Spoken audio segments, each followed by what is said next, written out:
नमस्कार. मी डॉक्टर आरती दातार. अध्यात्म म्हणजे मनाची प्रसन्नता भाग 1.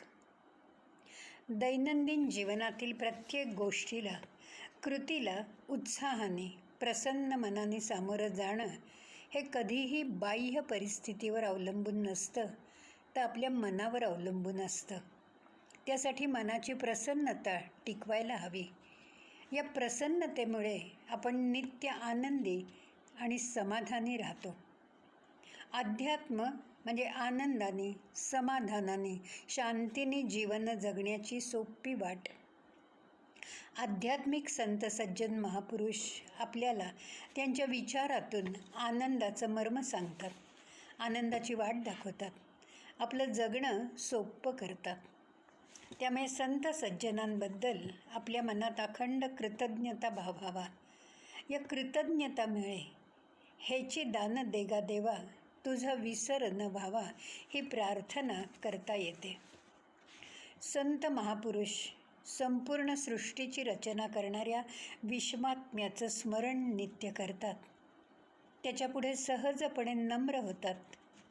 साधना, तपश्चर्या, धारणा, ध्यान इत्यादीच्या अभ्यासाच्या माध्यमातून ते आपल्याला आत्म्याचा शोध घ्यायला सांगतात, अंतरंगात डोकवायला शिकवतात. आम्हाला अज्ञानरूपी अंधकारातून ज्ञानरूपी प्रकाशाकडे घेऊन जातात. आपल्याला विश्वमनाला विचार आणि ज्ञान प्रदान करण्यासाठी ते अवतार घेतात. आपल्या अंतरंगातल्या देवाच्या अलौकिकाला आमचं मन जोडणं हे त्यांचं खरं कार्य असतं. सदा सर्वदा देवसन्निध आहे याचा प्रत्यक्ष अनुभव घेतलेले जगद्गुरू तुकाराम महाराज देव शोधायला गेले आणि स्वतःच देवरूप होऊन गेले. विठ्ठलमय होऊन जगले. आत विठ्ठल, बाहेर विठ्ठल ही एकरूपता त्यांनी अनुभवली. ईश्वराशी एकरूप होऊन जाणं म्हणजे खरी भक्ती.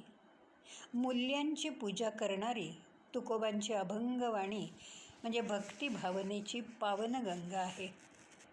दुथडी भरून वाहणाऱ्या या गंगेने माणुसकी जागवली, आनंदाचा मूलमंत्र दिला, समाधानाचा सूर शिकवला.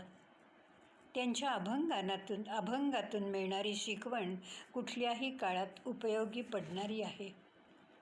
तुकोबांच्या अभंगगाथेतील जीवनमूल्यांची प्रकर्षाने जाणीव असलेले साहित्य सम्राट आचार्य अत्रे समाज मनाला कळकळीने असं सांगतात की ज्याच्या घरी नाही गाथा, त्याच्या शिरी हाणा 2 लाथा. माणसांवर, भूतमात्रांवर प्रेम करणं हा आपल्या जीवनाचा खरा आधार आहे, असं विश्वमनाला सांगणारे तुकाराम महाराज त्यांचे भावपूर्ण अनुभूतीच्या दिव्य स्पर्शाने चिंब झालेले अभंग आपण वाचले की मन सहजी भावावस्थेत जाऊन पोचतं. अंतरंगातल्या अष्टसात्विक भावांना जाग येते. प्रेमाची महती समजते.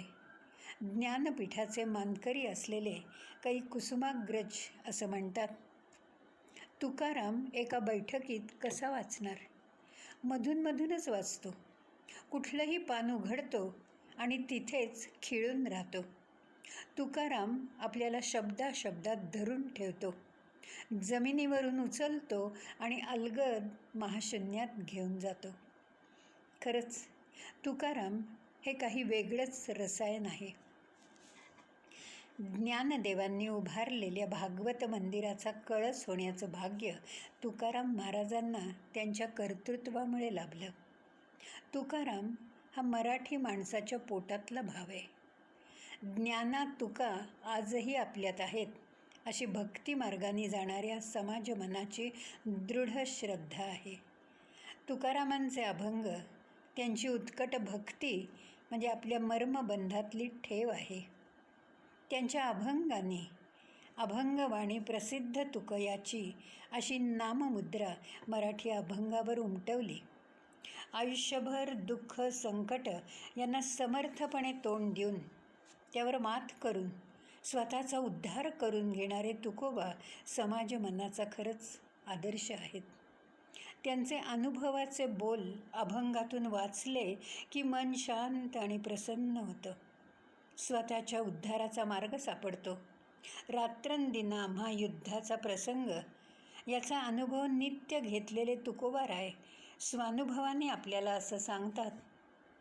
असाध्य ते साध्य करिता सायास कारण अभ्यास तुका म्हणे.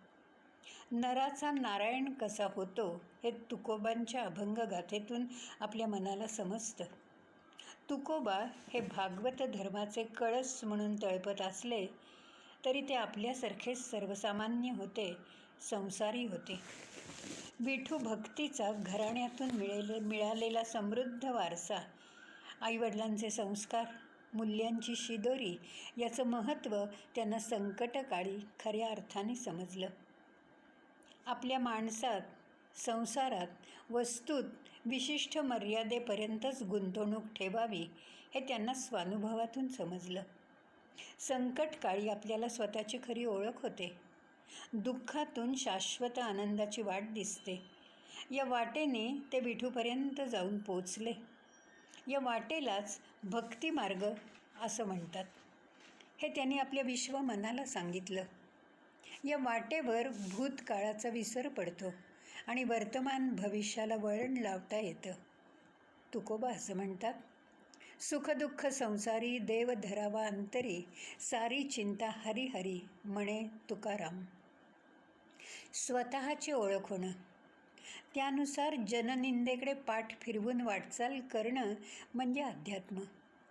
आध्यात्मिक होणं देवाच्या भेटीसाठी, शाश्वत आनंदासाठी, श्रेयस मार्गासाठी जीवलगांपासून लांब जायला लागलं तरी त्याची कधी खंत करू नये.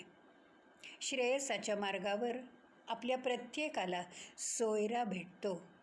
तोच खरा जीवनाचा आधार असतो हे तुकोबा आपल्याला स्वानुभवातून सांगतात. ते असं म्हणतात, जन हे सुखाचे दिल्या घेतल्याचे अंतकाळी कुणीही नाही. तुकोबांचे अनुभवांनी नटलेले अभंग, त्यातले विचार म्हणजे आत्मपरीक्षणाची सुंदर वाट आहे. या वाटेवर स्वानंद सुखाची अनुभूती येते. तुकाराम हे नावच अमृतमयी आहे. या अमृताच्या सेवनाने आनंदाच्या सरी बरसतात. माणुसकीचा गैवर येतो. जीवनात राम वाटतो. सुख आले माझ्या दारी हा अनुभव येतो. जाणे भक्तीचा जिव्हाळा तोची देवाचा पुतळा, ही जाण आपल्याला तुकोबा करून देतात. भक्ती म्हणजे कर्मकांड करणं नाही. निरपेक्ष प्रेमाने ओल्या अंतःकरणाने चराचरातील प्रत्येक सजीव निर्जीवात भगवंताचं रूप भेटणं म्हणजे भक्ती. तुकारामांच्या अभंगातून त्यांच्या विचारांच्या वळणावळणावर आपल्याला भक्तीचा खरा अर्थ समजतो. मीपणाचे मरण हे प्रभू स्मरण याची साक्ष पटते. ज्यांनी भगवंताला जाणलं, अनुभवलं आणि त्याच्या सहज प्राप्तीचा सोपा रस्ता तयार केला, तो रस्ता म्हणजे भक्ती. भक्ती म्हणजे प्रेम. या प्रेमामुळे भगवंताला आपलंसं करता येतं. अवघं जीवन प्रेममय होणं म्हणजे भक्ती. दैनंदिन जीवनातील प्रत्येक कृतियुक्तीत भगवंत भेटणं म्हणजे भक्ती. प्रत्येकाच्या जीवनात काही प्रसंग असे येतात की मन अंतर्मुख होतं आणि व्याकुळ मन भगवंताला हाका मारतं. मन भक्तीच्या वाटेने जाऊ लागतं. तुकाराम आपल्याला स्वानुभवाने असं सांगतात, तुम्ही देवा ते भजाल, देव तुम्हा तुष्ट विल, ऐसी परस्परे घडेल प्रीत जेथे. अशा प्रेमामुळे आपण एकटे नाही असा आधार वाटतो. मन निर्भर होतं. भीत नाही मी कुणा ही मुक्तावस्था येते. स्वानंदाची खाण उघडली जाते. ध्यानी मनी स्वप्नी भगवंताचं सोजिरं रूप दिसतं. प्रत्येक कृतीत त्याचं स्मरण होतं. हे स्मरण म्हणजेच भक्ती. ही भक्ती दैनंदिन जीवनात शिरली की मन आनंदी, समाधानी आणि शांत होतं. प्रसन्नता वाढते. मनाच्या सगळ्या शक्ती जाग्या होतात. प्रेम व्यापक होतं आणि जीवनाचा खरा अर्थ समजतो. मन नित्य देवापाशी राहतं.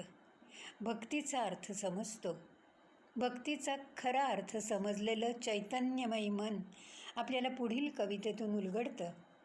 कविमन म्हणतं, जेव्हा भक्ती अन्नात शिरते तेव्हा ती प्रसाद होते. जेव्हा भक्ती भुकेत शिरते तेव्हा तिला उपवास म्हणतात.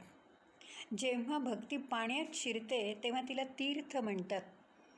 जेव्हा भक्ती प्रवासाला निघते तेव्हा तिला वारी म्हणतात. जेव्हा भक्ती संगीतात शिरते तेव्हा तिला भजन कीर्तन म्हणतात. जेव्हा ती लोकसंगीतात शिरते तेव्हा तिला भारुड म्हणतात. जेव्हा भक्ती घरात शिरते तेव्हा घर मंदिर होतं. आणि जेव्हा भक्ती माणसाच्या मनात शिरते तेव्हा ती माणुसकी होते. संत संग म्हणजे संतांच्या विचारांची सोबत. संतांचे विचार आचरणात आणण्याची सुबुद्धी त्यांच्या ग्रंथांच्या वाचनाने येते. या संतांची भेटता हरे संसाराची चिंता, असं तुकाराम महाराज आपल्याला सांगतात. संतांचे संस्कार नुसते तोंडपाठ करून भागत नाहीत, तर ते प्रत्यक्ष कृतीत उतरवता यायला पाहिजेत. तबल्याचं बोल पाठ करणं सोपं असतं, पण ते वाजवून दाखवणं कठीण असतं. त्यासाठी गुरु लागतो. संत दैनंदिन जीवनातले आपले सद्गुरू आहेत. त्यांच्या विचारांच्या समृद्ध सोबतीने दैनंदिन जीवनात वाटचाल केली तर जीवन सार्थकी लागतं. नुसत्या पैशांनी शांती कधी लाभत नाही. नैराश्य आहे, समृद्धीतलं नैराश्य आपण बघतो, अनुभवतो.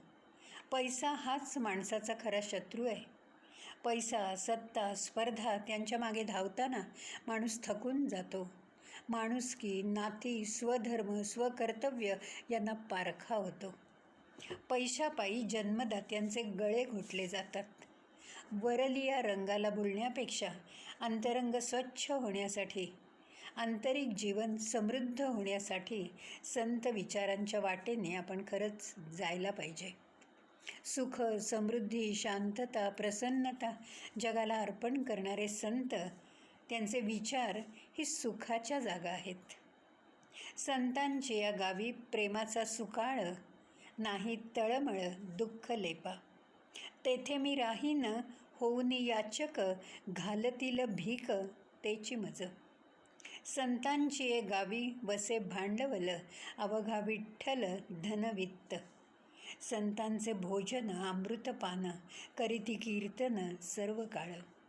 संतांचा उदीप उपदेशाची पेठ, प्रेमसुखसाठी घेती देती. तुका म्हणे तेथे आणिक नाही परी, म्हणून भिकारी झालो यांचा. संतांचा भिकारी होणं म्हणजे जीवनाची श्रीमंती अनुभवणं. या श्रीमंतीमुळे चिंता, भीती कायमच्या पळून जातात. जीवनात धन्यता वाटते, मन प्रसन्न होतं. साधू संत येती घरा, तोची दिवाळी दसरा. हा अनुभव प्रत्येकाने घ्यायला हवा. तुकोबांची अभंगवाणी मनाचा अक्षय ठेवाय. संस्कारांचा खजिना आहे. मूल्यांची संपन्न कोठारं आहेत. या अभंगवाणीत अवघ्या महाराष्ट्राला डोलविण्याचं, अंतर्मुख करण्याचं सामर्थ्य आहे.